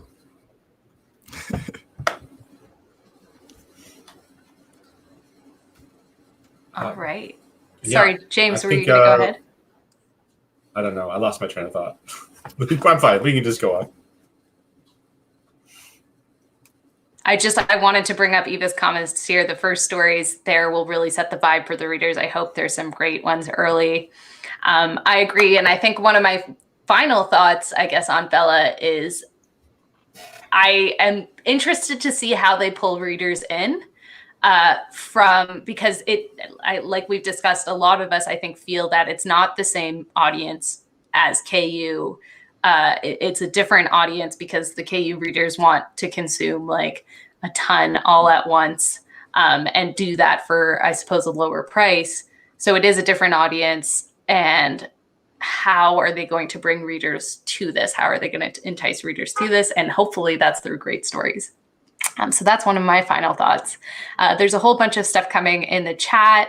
I imagine it's going to be good for romance readers. I'm questioning if it's perfect for epic fantasy readers. Yeah, that's interesting as well. Same thought from Ryan too, like who is this market going to be?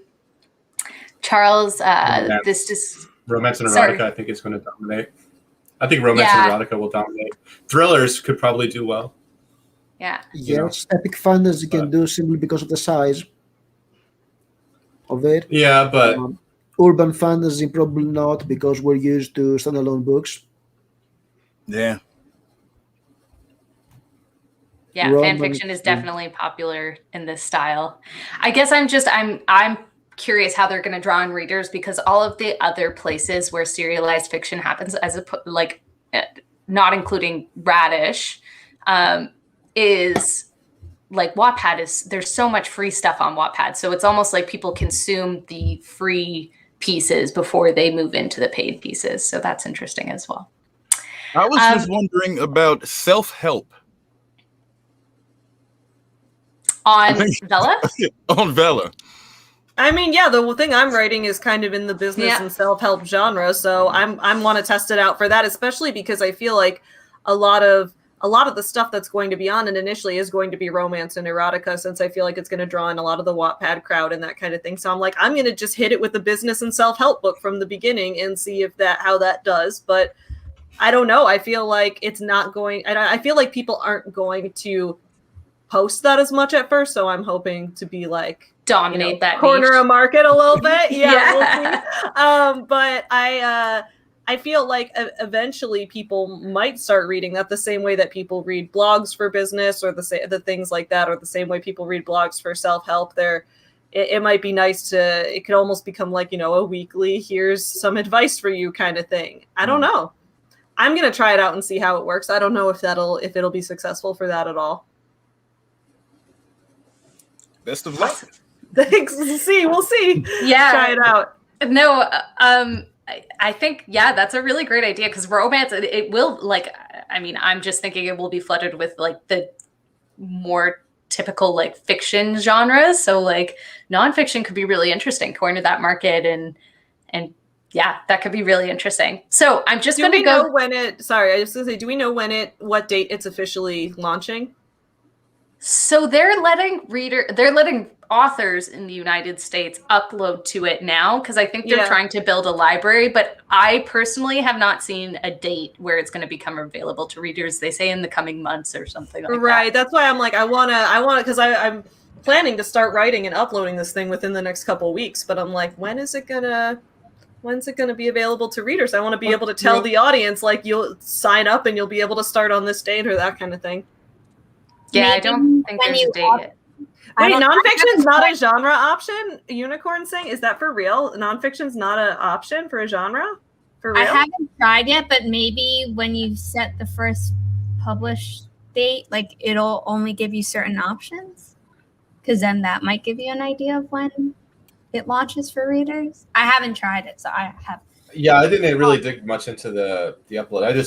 I looked at the cover information, which was, it's a picture and you don't even need a title on it.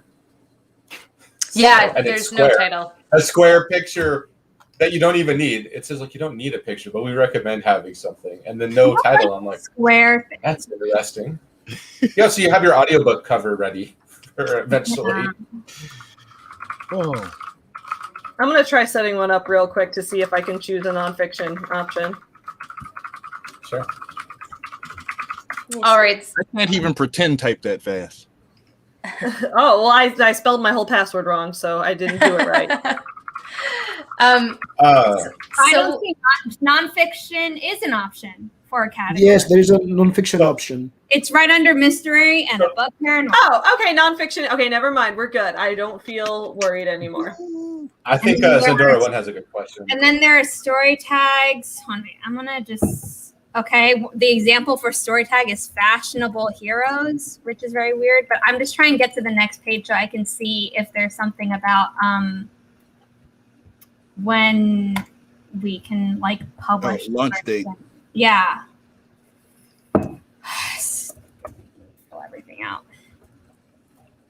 Interesting. The nonfiction option's not on unicorns. That's really interesting. But they're beta-ing right now, so I'm wondering maybe they have like slightly different things for different people. Yeah, to see what works. Or they're rolling out updates to it for everybody. Or they just thought it would only be fiction. Yeah, or they thought it would only be fiction. But and then I couldn't believe that. There's like a board meeting. They're like, well, of course it's only going to be fiction, right? And then they're like, that's what I thought when I heard it. And then Stabby's like, I have this plan to do nonfiction. I'm like, see, yeah, I bet you the Amazon just assumed they made it. And poor Gary, they kicked him out of the room. It's only going to be nonfiction. Get out. Yeah. All right, so one with a bad idea. It's not letting me upload a stupid image. It says it is required. So I can't get to the next page to see a thing. As a Canadian, I can log on to the like interface, and for anybody who's interested in the US, you can get there through KDP. I can get onto the interface by clicking on the like direct link. It doesn't link in my KDP as a Canadian, but from the US, apparently it does. I can't find it directly from my KDP either. Like it should be in the yellow banner at the top. It's a banner. It's like they still have the banner for the Create Space migration that happened like 3 years ago. Exactly. That's still there. That. And then underneath, and then it's beneath that, and then underneath that's your quality, one. Yeah. I don't So see Vella in my thing, I have to go to the like help page about Vella. Huh. And then, then I had it on mine, but I don't know. Who knows? Maybe that's the beta thing. They were like, oh, here's the people that. Oh, there it is. Yeah. Well, it popped up to me, I think, yesterday or the day before. I don't know. So that is like I had heard about Kindle Vella, and then it popped up on my dashboard. Yeah, so that is where you're supposed to find it. You can find it through the help, which like is where I, as a Canadian, can go and actually click the direct link, and then it brings me. But as an author in the United States, it should, I guess, if it's not there, it should be popping up because it should be in that like front page. Carolyn says cover designers are already working on images for Vella for authors, and I can confirm that as a cover designer on Fiverr, I'm already working on Vella images for authors. So yes, that is a very thing. That's a very true thing, and they are square. So it has to be 1600 by 1600 JPEG and 2 megabytes or less, or TIFF. Oh, Wow. they had that. Okay, I only saw square, and I was like, "What size square?" I'm like, yeah, all right, 16. well, Years ago, I had an email for a writing course for Vella. So yeah, the industry is preparing for Vella. Yeah, everybody is preparing for Vella. So without getting into the nitty gritty of the platform, because I think everybody can go and explore that themselves in the comments now that they know how to get there. What I was thinking we could do is we went through 5 different sections today, and everybody in the chat can do this along with us. But I'll bring up the topic and onto the screen. And if everyone just wants to give because we definitely don't all have to agree on things with Vella. So if everyone wants to give up a thumbs up or a thumbs down, or I don't know, an equal thumbs, just to so we can see what everybody's thoughts are on the different things. So it's content, engagement, cost to readers, royalties, and then we'll ignore implications on the publishing industry. I guess we can decide whether we think it's good, neutral, or not good. So if everyone is everyone okay with doing that? I would just love to see a snapshot of all of our opinions. I know I didn't suggest this. We were talking about before. For the question about what we think it is for the publishing industry, maybe it should be right now, because obviously our right now opinion can change. Correct. Yeah, this is all just a snapshot of our current first thought opinions. And everybody in the chat, if you want to do a thumbs up or a thumbs down, or even just a yes, no, thumbs up, thumbs down emoji. Is everyone okay with doing that? Yes. Yeah. I thought it would be interesting, because we've all had our discussions about what we think, but I think just a general snapshot for people to know. Yeah. Anyway, so the first one is thoughts on the way content will be structured in the app.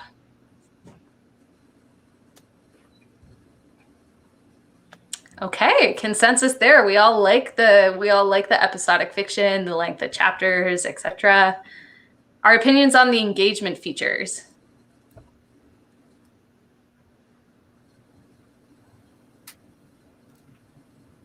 Okay, we've got some neutrals there. I put a double thumbs up. I kind of like them, but I do see the neutral. For everything that we can give up, we got to be able to give it down. Yeah, it's true. Thoughts on cost to readers? Okay, we've got neutrals, downs, and ups. This one's more varied. Thoughts on royalties? Oh, this one's a tough one for me.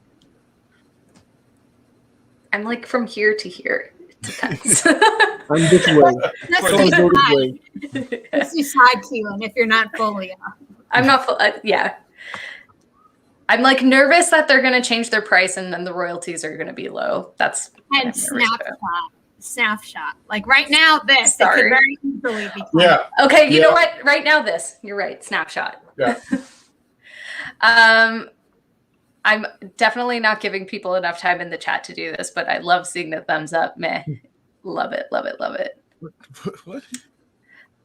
Thoughts on? I got through. It says you can click release now, but I don't know if it's actually going to be published.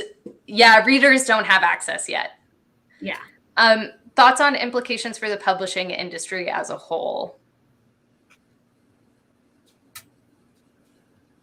Okay, again, varying responses. Although I'm a little leaning down because it's Amazon. Yeah, I had to write an assignment for my publishing startup class. It's due the following week because I don't have classes Monday. And we had to answer it in class multiple times, but for this one, it's actually write it down in a 2-page paper, and is Amazon good, bad, or neutral for publishing? And I'm good for readers, kind of good for self-publishing authors, and kind of sucks if you're a traditionally published author. Yeah, it's nuanced. There's nuance there. It's nuanced. All right. Thank you so much, everybody, for joining. Really appreciate it. And to all of my panelists here, people in the chat, if we did not hit upon a topic that you're interested in, I'm so sorry, but we've been going for a while already. So I think we'll wrap this up. What we can do is maybe we can just go, am I pointing the right way? It's like flipped on my screen. Maybe we can just go in a row and everybody can, you know, promote whatever you want to promote, plug whatever you want to plug. If you have any last thoughts on Amazon Vella, please go ahead and say so, and we can just go in a circle. For everybody watching right now, everybody's like information is linked down in the description box below, whether it be website, YouTube channel, or Twitter. It's all linked down in the description box below, so make sure you go and follow all of these amazing authors. So I will turn it over to Alex. My name is Alexander Christian. I write a book series called By the Hand of Dragons. I've had it affectionately described as if Lord of the Rings was directed by Quentin Tarantino. So if that's if that's your bag, swing by, check my stuff out. I'm Zara Hoffman. I'm a self-published author of 5 and many more to come. And I make videos on YouTube and host writing sprints every Sunday at 9 a.m. Hi guys, I'm Savvy. My YouTube channel is called Savvy Writes Books. I am the author of currently 9 books, but my 10th book is coming out in June. My first traditionally published book, 90s Kids, is coming out this June, so I will officially be a hybrid author then. And I am the author of the Forever Home Friends children's book and toy series. So that's my small business on YouTube. I make videos about books and business. So I talk about being a business owner. I do videos delving into business scams and entrepreneurship scams that are targeting a lot of small business owners out there. And I also do videos about writing in my book series and life as a small business owner. So you can check out my channel or my small business. And I'm actually currently setting up a book on Kindle Vella as we speak because I'm excited to try it out. And maybe I'll make a video about it next week or something. Thanks for hosting this, Keelan. Thanks for hosting, Keelan. I'm Michael, also known as the Nihilist Geek. I am a yet to be published author. I work in marketing and publishing in Greece. And in my channel, I talk about fantasy, horror, and sci-fi books I'm reading, and also about author community. And I'm going to do more marketing-related stuff for authors and publishing. And yeah, subscribe to my channel. That's all. Thank you for having me here. Hi, I am JMD Reed. I am a epic and dark fantasy author. I have 10 books published between 2 series, and I have my 11th novel coming out May 12th. It's called Mask of Guilt. It is about a young, noble woman that wants to stop being like the pretty object on a guy's arm, and she gets an opportunity to become sort of a thief. So it's kind of a fantasy crime thriller all mixed in one with some spy stuff thrown in there. So yeah, it comes out May 12th. Awesome. Thank you so much to everybody for taking the time to join today. Really appreciate it. And it was super interesting hearing everybody's thoughts. And I especially loved that like Snapchat. Oh my God. Snapshot moment. I don't even have Snapchat. I like that's how ingrained these apps are in our heads though. Is there going to be a photo of us with cat ears? Yeah, I know, right? Like one of those filtered pictures. But thank you all for coming. Really appreciate it. And it was super, super interesting hearing everybody's thoughts. I also just want to shout out Eva, who sent a super sticker in the chat. That was very sweet of you, Eva. Very much appreciate it. So thank you again, everybody. And thank you to everybody who came. This was really awesome to have everybody in the chat here and to hear all of your opinions as well. So I am going to go ahead and end the broadcast now. And thank you, everyone. Bye.